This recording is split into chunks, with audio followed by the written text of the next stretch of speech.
नमस्कार दोस्तों, स्वागत है आपका अपने YouTube चैनल पर जिसका नाम है DDVRJ। आज हम संत संप्रदाय की अगली कड़ी के अंतर्गत वैष्णव संप्रदाय जो है उसके जो चार प्रमुख आचार्य थे उनमें से एक थे निम्बकाचार्य। उनके द्वारा स्थापित संप्रदाय जो है निम्बारक संप्रदाय, उसकी चर्चा जो है आपके साथ करने वाले हैं। देखो, पहले थोड़ी सी चर्चा मैं वैष्णव संप्रदाय की कर देता हूं। देखो, वैष्णव संप्रदाय जो है उसमें विष्णु भगवान जो है और कृष्ण भगवान जो है उसको मानने वाले जो हैं, उनके अनुयायी जो हैं, उनके द्वारा उसकी स्थापना की गई थी। इसके अंदर चार प्रमुख आचार्य हुए थे और ये जो आचार्य जो हैं इन्होंने आगे चलकर चार प्रमुख संप्रदाय जो हैं उनकी स्थापना कर दी थी। तो इन्हीं चारों संप्रदायों की हमें क्या करनी है, चर्चा करनी है। और वैष्णव संप्रदाय जो है, इनके जो प्रमुख आचार्य जो हैं इन्होंने वेदों पर अपना कार्य किया था। वेदों को पढ़ने का कार्य किया और वेदों को पढ़ने के बाद इनके द्वारा रचनाएं की गई और मुख्य रूप से द्वैतवाद जो है इस पर इन्होंने अपने मत दिए थे। द्वैतवाद का मतलब होता है कि ब्रह्म जो है वो जीव से भिन्न होता है। ठीक है, तो आज चर्चा करेंगे हम निम्बारक संप्रदाय की। तो शुरू करते हैं आज के अपने इस वीडियो को। आज की चर्चा जो है वो है अपनी निम्बारक संप्रदाय की। इसके प्रवर्तक जो है निम्बारकाचार्य जो है, निम्बारकाचार्य हैं, वो इसके प्रवर्तक हैं। अब डिटेल से एक एक बिंदु को पढ़ने का प्रयास करते हैं। देखो, वैष्णव संप्रदाय जो है इसके चार प्रमुख आचार्य हुए और चार प्रमुख आचार्यों में पहला कह सकते हो या एक जो है वो है निम्बकाचार्य। और इन निम्बकाचार्य के द्वारा निम्बारक संप्रदाय की स्थापना की गई।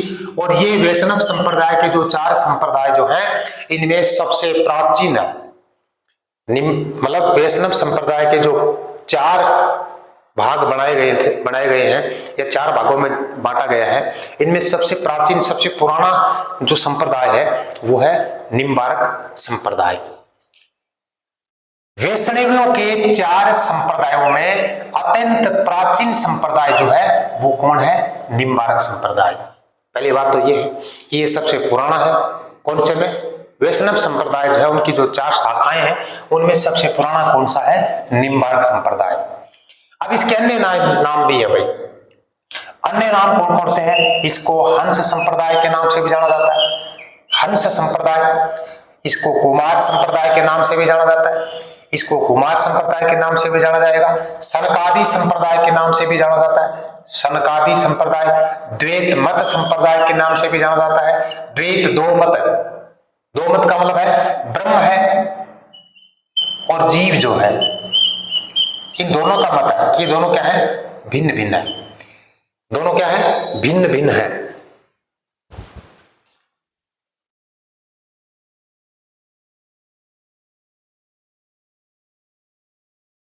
क्या माना गया कि ब्रह्म और जीव जो है दोनों क्या है? भिन्न भिन्न है। तो इसका दूसरा नाम क्या है? हंस संप्रदाय है। कुमार संप्रदाय के नाम से भी निम्बारक संप्रदाय को जाना जाता है। सनकादि संप्रदाय है, ये भी इसका नाम है। द्वैत मत संप्रदाय है। परशुरामपुरी संप्रदाय के नाम से भी जाना जाता है, क्योंकि राजस्थान में इस संप्रदाय की स्थापना परशुराम देवाचार्य के द्वारा की गई थी। किसके द्वारा की गई थी?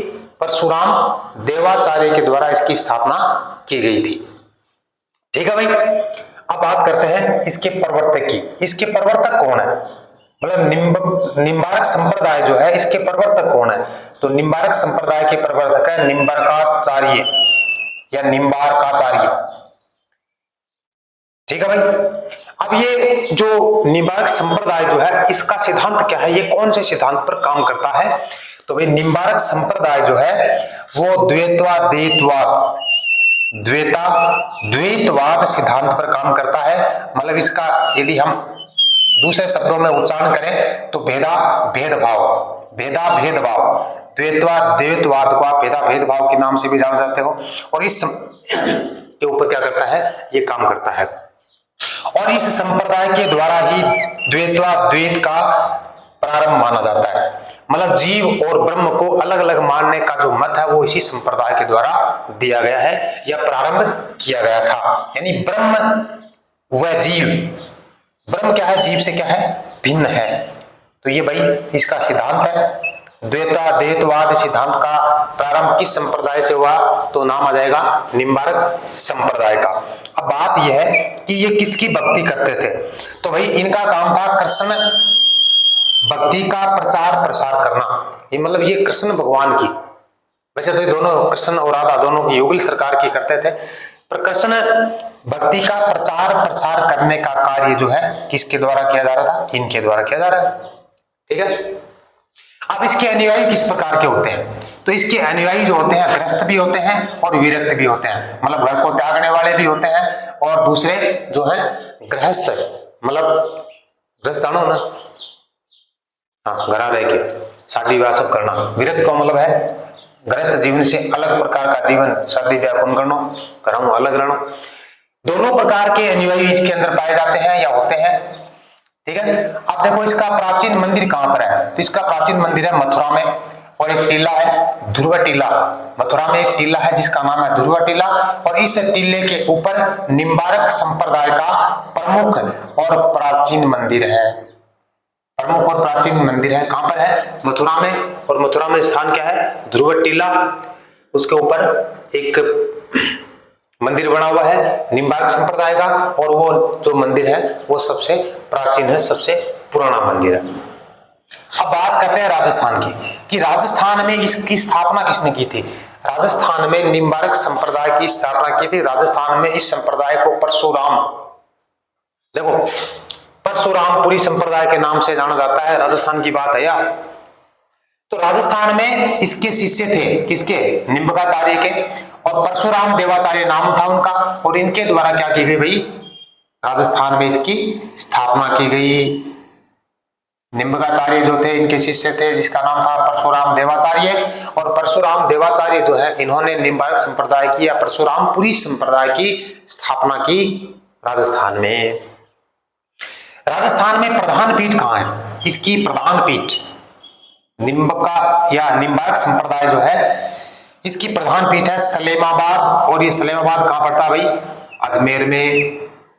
राजस्थान में प्रधान पीठ है सलेमाबाद, और ये कहां पर है, अजमेर में। अब भाई इस संप्रदाय के या संप्रदाय की जो रचनाएं हैं वो कौन कौन सी है, ये रचनाएं है भाई निम्बकाचार्य की। तो पहला है वेदांत परिजात सौरभ। वेदांत परिजात सौरभ जो है ये पहली रचना है। मतलब मैंने बताया था आपको कि इनके जो आचार्य हैं इनके द्वारा वेद जो है उन पे कार्य किया गया था, तो वेदों के ऊपर रचना इन्होंने लिखी थी। दूसरा है वेदांत कागदेनु। वेदांत कागदेनु दूसरी रचना है। इसके बाद तीसरी क्या है, रहस्य षोडशी चौथी है प्रपन्न कल्पवल्ली। और नंबर 5 है कृष्ण श्रोतक। तो ये 5 रचनाएं हैं। तो किन की है, निम्बार्क संप्रदाय की, निम्बकाचार्य की। तो ये चर्चा जो है निम्बार्क संप्रदाय की जो है हमने आपके साथ की है। उम्मीद है ये चर्चा आपको पसंद आई है, आपके काम के लिए भी ये उपयोगी साबित होगी। अगले वीडियो में चर्चा करेंगे वैष्णव संप्रदाय के एक अगले संप्रदाय की। चैनल को सब्सक्राइब करें, वीडियो को लाइक करें, देखें, नोट्स बनाएं। अगले वीडियो तक खुश रहें, मस्त रहें, स्वस्थ रहें।